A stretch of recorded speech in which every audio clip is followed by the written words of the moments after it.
I am going to discuss a graph of a linear equation and relate it to these objects over here to help build some intuition about the behavior of a linear equation as we graph it. You'll see that we have slopes. This is a traditional way that we look at linear equations in a classroom, is by considering the slopes. Here's a slope of 0.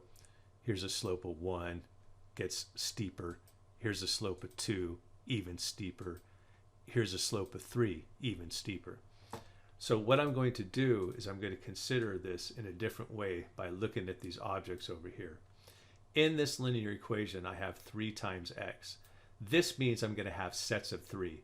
Multiplication is a good way to think about multiplication is grouping. I'm going to have sets of 3. I'm going to group sets of 3 together. So here is 1 set of 3, here is 2 sets of 3, here is 3 sets of 3.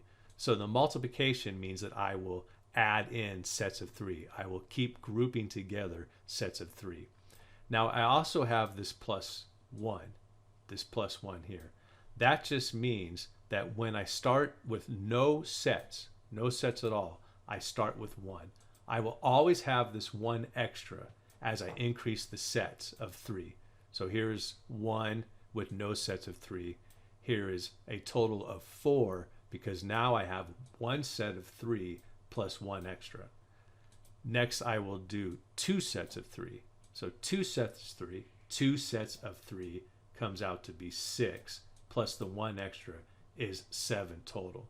And that's what a linear equation does. It groups things together and adds in some extra.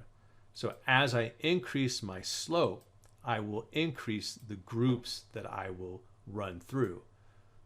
So when I increase my slope, for example, now I have a slope of 4. As I increase this, I will now have to add in 4 more at a time, and that will make my slope steeper.